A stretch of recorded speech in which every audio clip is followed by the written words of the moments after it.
All right.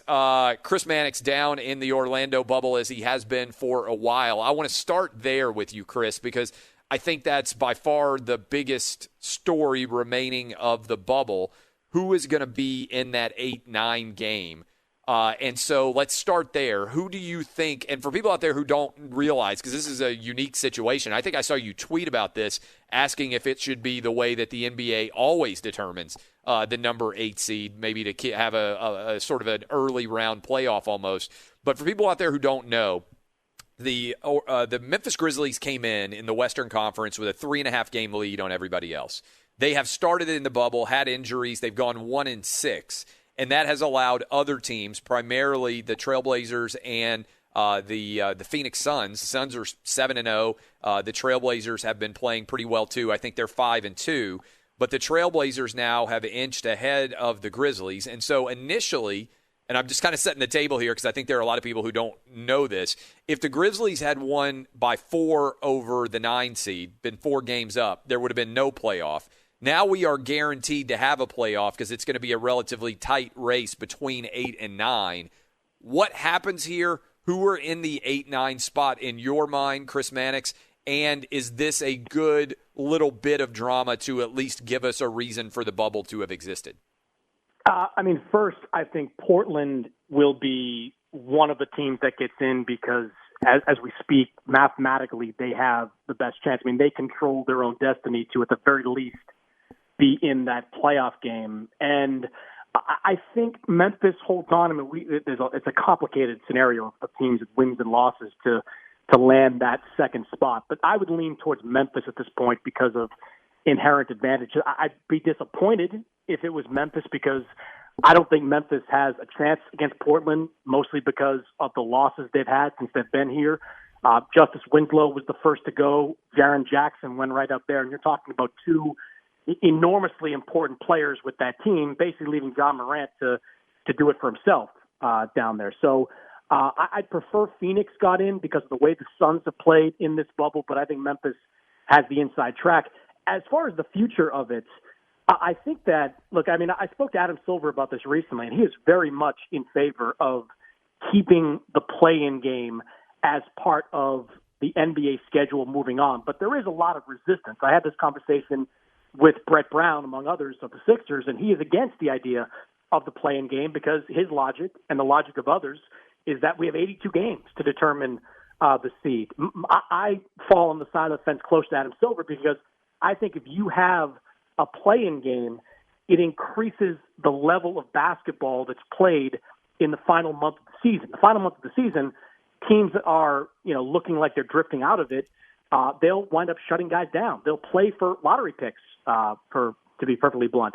But if they think they can get into a play-in series with, just by getting within 4 games, it'll keep them playing hard. And I think it'll keep the quality of basketball up throughout the season. Now, you can certainly say that, they're getting paid. They should play, at a high level. And, it's if wishes were horses, whatever that line is. Like, I wish they would do it too, but they don't. So I think having this play-in series, I think, is better for the overall quality of the NBA. And I hope it becomes part of the schedule full time. All right, so the other significant factor of the 8-9 is it's not a one-game playoff. If you're the 8 seed, you only have to win 1 game. If you are the 9 seed, you have to win 2. And so if you look at that and we project that it's going to be Trailblazers against Grizzlies, do you think the Trailblazers would still win 2 if by some chance the Grizzlies get up above them in the 8? Or do you think right now the Grizzlies and the Trailblazers are like, we're not going to leave any chance here. We desperately want to be the 8 seed, and so we need to win tonight, so we only have to win 1 more game, which would be against the Grizz out of 2 in theory. I think they go all out no matter what, and they're fortunate with the schedule. They get Brooklyn, and Brooklyn's a playoff team, but they're certainly one of the more inferior ones. So the Blazers will be favored in that game, but they're not invulnerable in this situation here. I mean, Damian Lillard is playing out of his mind. I mean, he is. There's going to be an all-seeding games team and in a seeding games MVP. The NBA decided yesterday to have that, and Damian Lillard is the MVP, I think, of this group. But the guys around him have been kind of hit or miss. I mean, Carmelo's been pretty good overall, but C.J. McCollum was brutal in the last game, and he's been dealing with what is reported to be a fractured back. So, Yeah, that kind of injury. That's not ideal. No, it's not ideal. So, you can't just keep counting on Damian Lillard to put up these superhuman performances to pull out games. So I think Portland goes all out in this game against Brooklyn. But, this is not a team that's infallible by any stretch. All right, so let's presume that I think you would agree that the Lakers would vastly rather play the Grizz, right? I mean, there's no doubt out there at all than they would the Trailblazers or even the Suns if the Suns somehow by miraculously managed to get in, right? But let's look at that series between the Trailblazers and the Lakers. You, to your credit, came on this program 3-4 weeks ago whenever this scenario was kind of laid out, and you said, look, Portland, if they get their guys back healthy, and I know C.J. McCollum is not necessarily healthy, but you said, hey, they could be a little bit of a threat to the Lakers. That's not a typical 1 versus 8 matchup. Having seen the Lakers play as much as you have in the bubble and having seen the Trailblazers, how would you assess that matchup in the event it occurred as a 1v8 in the Western Conference? Well, I'm less confident now that the Blazers could pull it off for a couple of reasons. I mean, I think you first say they absolutely are the team the Lakers don't want to face. I mean, Memphis would be a walkover, and while Phoenix has been great, I mean, I think their season is made just by getting into the playoffs in that situation. Portland has been deep before, and they're not just coming to get into the playoffs, they're coming to win something. So that is certainly the case with, the Lakers not wanting to play them. The Lakers haven't been great, but I had this conversation with a head coach just the other day, and he was saying to me, and he's gone up against the Lakers, and he said, look, they're not playing well, but all it takes is one game or one meeting, and all of a sudden they're back on track again. Like, it's not like they have fundamental problems within that team. LeBron and AD are still there, and they're still playing at a high level. So I think the Lakers are going to be the Lakers when they get into that first round. And when I look at Portland, 2 big things concern me. One is what we talked about. I don't know how fast you get over a broken back. I really don't. Like, you're playing basketball with a literal broken back. No matter how, small the injury might be, it's still a broken back. And I'm not sure how you get through that and get back to the level you were playing before if you're C.J. McCollum. And the other reason is, this comes up with a lot of coaches that I talk to. It's all, when it comes to Portland and L.A., it's always who guards LeBron. They've got the size to match up with AD. They can dominate the offensive side of the ball in the backcourt. But you're asking Carmelo Anthony to defend LeBron for maybe 35 minutes a game, and it's a fascinating matchup. I mean, Carmelo, who hasn't won anything in his career, perhaps his last chance to win, he's going to do it against LeBron. I love the storyline, but I don't know that I can count on Carmelo to provide that type of offense or provide that type of defense for them in that situation. So I want to see the series. I'm just less confident than I was going in that the Blazers can win it. How nervous are you about the Laker performance? So you might be less confident about the Blazers because of all the issues you just laid out. But the Laker fans are legion. They are loud. The Lakers have not looked very good. And we talked about this yesterday on Fox Bet. They are worst basically in all offensive statistical categories. And it's not just LeBron-related or Anthony Davis. In fact, those guys are different caliber, but the supporting cast now is really looking weak. I understand they haven't had a lot to play for since that first game against the Clippers, but in your mind, should the Lakers be the favorite in the Western Conference still, or do you think the Clippers or somebody else that you've seen has risen up to be as good or better than them? No, I think they should be the favorite, but my reasoning there is as much to do with the fact that teams under them haven't played all that well either. I mean, the Clippers haven't set the world on fire. They're just getting Montrezl Harrell out of quarantine this week to get back into the final seeding game, so they're still working pieces back into play. The Nuggets are in a similar situation to the Clippers. They've been piecing their team together on the fly, so I still have my question marks about them. The Rockets are wholly unpredictable, and everybody else, isn't really a major threat. So in some ways, it's the Lakers by default to be the front runner in the Western Conference. I mean, the concerns though are legitimate. They're not shooting the ball well, and this is an ongoing concern that has been with this team since the start of the season. Now the loss of Avery Bradley clearly has been a big one. Bradley was a shot maker for them. He was a high-level perimeter defender. They can't replace him with Dion Waiters and J.R. Smith, so that leaves them vulnerable in that backcourt, meaning it's going to take Herculean performances every night from LeBron and Anthony Davis for this team to win. I mean, I encouraged my friends the other night, to use a gambling example, I encouraged them to bet the Nuggets. The Nuggets were giving 5 points against the Lakers. I thought that was nuts. And then the Nuggets decided in the fourth quarter to just play like Bull and Mason Plumlee, and they still almost won. They still covered in that game. So, like, that the Lakers, who were trying to win that game throughout, couldn't dominate it with Bull guarding Anthony Davis and Mason Plumlee guarding LeBron James. That to me, is watching that raise some concern. So I feel like the Lakers are the favorite, but it's largely because the teams beneath them haven't done much to convince me otherwise. Yeah, it is kind of interesting to think about. Now the West has had its own struggles. What's going on with Giannis, right? I mean, I understand living in the bubble. You're doing it. It may not necessarily be the best thing psychologically. And by the way, I'm Clay Travis, and we're listening to Chris Mannix at SI Chris Mannix on Twitter. What exactly is going on psychologically with Giannis? You've watched him play a lot more than I have, but the games that I have watched, he seems just agitated, unhappy. Maybe it's just me, but Giannis doesn't seem like he normally does on the court. Am I wrong, or do you see it? No, he seems a little out of sorts. Headbutting Mo Wagner, in that game on Tuesday that was very much out of character. You don't see Giannis respond in that way. I mean, it was a chippy game against Boston in the seeding games opener, and Giannis was completely under control in that one. To see him kind of go off in the way that he did was definitely out of character. I don't know that Giannis is uncomfortable in this environment. I mean, he's a basketball junkie. His brother is a part of the team. His other brother is here as well as part of the Lakers. I'm sure that some of it psychologically could have to do with the fact that he has had a young baby. And if you're a father, you want to be around your kids in the early stages of their life. So maybe that plays into it. But from a basketball perspective, it hasn't been this kind of all-out start for the Milwaukee Bucks. They've shot the ball poorly as well as a lot of teams have, and they've been incorporating players on the fly as well. I mean, Pat Connaughton, came down with COVID. He was late getting with the team. Eric Bledsoe, same situation. He's a key part of what that team does. And when that happens, it puts even more pressure on Giannis, who is the presumptive MVP, who doesn't have the strongest supporting cast in terms of top-tier talent around him. So I think all these things could certainly be a variable. But one thing's for sure, I mean, the Bucks, even though they'll go into the playoffs as the conference favorite, like the Lakers, I think they're a little more vulnerable now than what they were when the season stopped.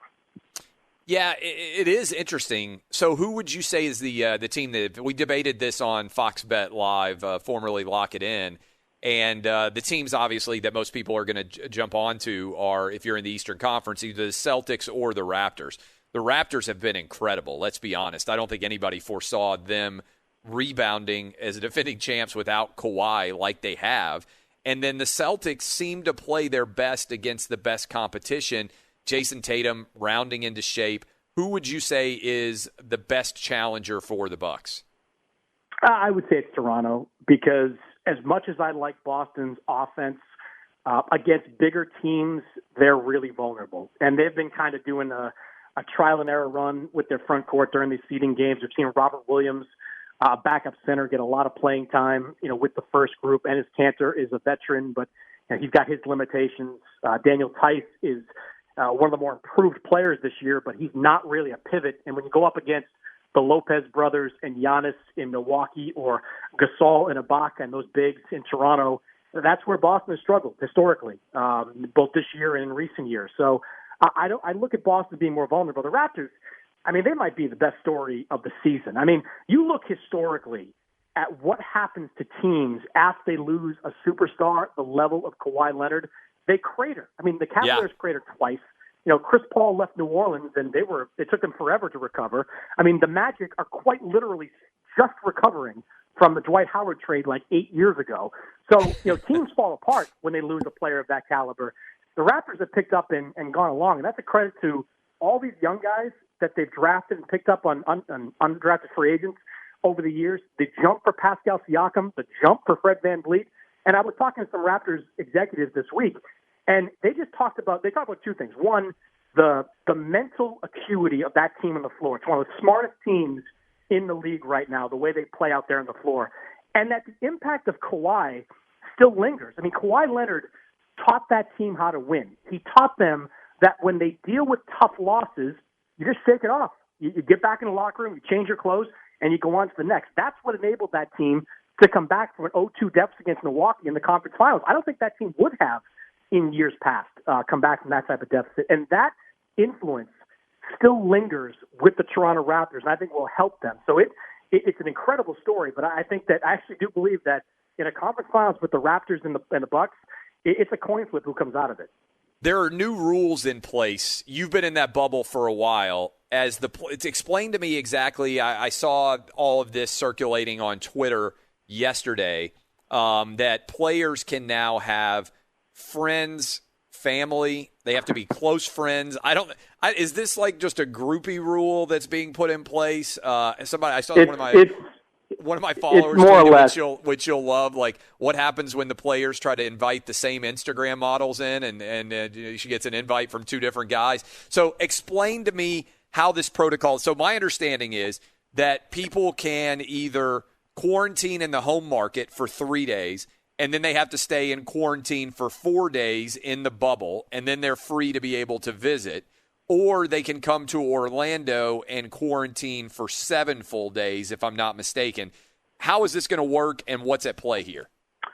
Well, the quarantine has long been for initial arrivals to be 7 days. You can do it in your home market for a few and then come down to Orlando and do it for 4. So that's been the protocol for new people, myself included. It's what I had to go through when I came down here.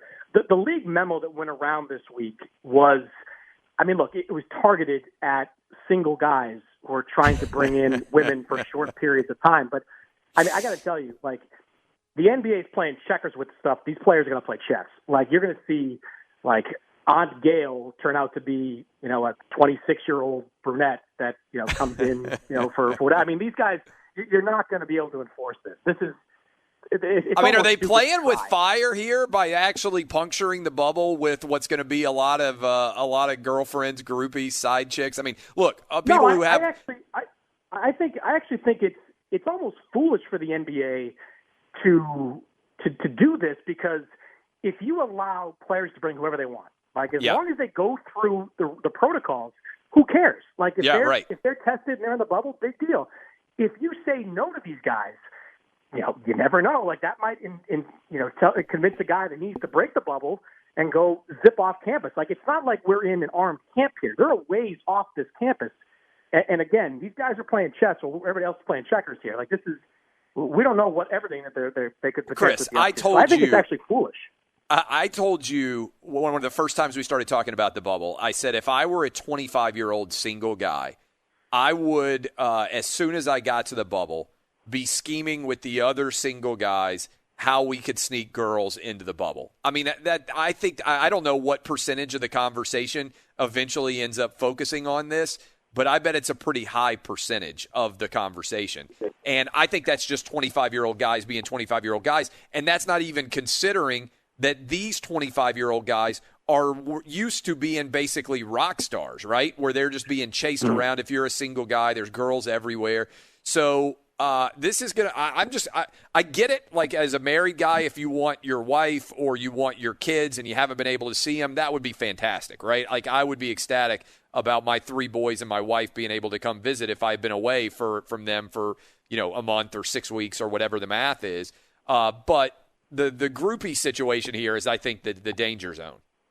I guess, but I think as long as they go through the procedures, let them do whatever they want. Like, how long do they get to stay?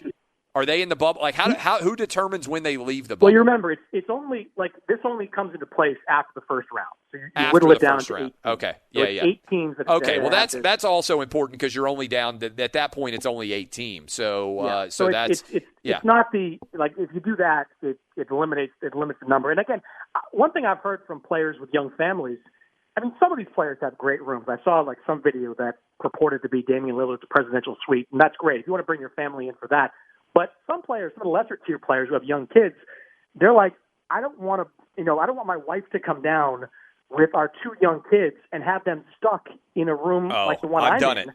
I've done it, for Chris. 4 days. So when I used to go out to L.A. all the time, my wife was eventually like, yeah, this is not necessarily that great because when you have young kids, if you have your home and you have your scenario set up, but you suddenly move them into a relatively normal-sized hotel room, like it's a more difficult parenting opportunity than it would be if you were just back at home. And I mean, I think a lot of wives would probably say, hey, we miss you, but I don't want to bring a 2-year-old and a 3-year-old and be in a hotel room with you for a month. No, and I think a lot of, and this is more guesswork on my part from talking to people, but I think a lot of guys, when they get to September 1st, they might say, look, it's only 1 more month. Like, let's just deal with this and get through it. Because when when families come down, like, they can be part of the whole experience there. And I'm sure the league will find ways to get them into quarantine parts of some of the parks here. But it's not like they can go to the Magic Kingdom and just roll through there, uninhibited. Like, there are going to be tight protocols in place for them because it's just as dangerous for them to contract COVID and give it to to their father or whomever as it is for the father to go out and get it himself. Yeah, I don't think there's any doubt at all. Chris, I appreciate it. Anything else we need to know NBA front? Oh, sorry, you're talking to Adam Silver for a story about the controversy surrounding all the political statements, right? Yeah, I mean, Adam Silver, and we've talked about this before. Like this has all been built into the equation here. Like when the NBA embraced the Black Lives Matter movement the way that they did, they knew this was coming. They knew criticisms from people like Donald Trump and other politicians out there was coming. They knew that potentially ratings could take a hit as a result of it. But this is a league with, which is 75 to 80% black, and that's a factor in all this. And as Silver told me, like, not only is that a factor, but we as a league believe in this cause. So, I mean, people can criticize, what they're doing and how they're doing it, but they believe in what they're doing, and they're willing to live with the consequences, be them ratings hits or, very visible public criticism. Good stuff. I appreciate the time with you, and we look forward to talking to you next week. By the way, do media members get to bring in guests? Yeah, that's a good one. I don't think coaches. No, I know coaches can't bring in guests either. So it's usually players that can bring in friends and family. Yeah. All right, my man. I appreciate it.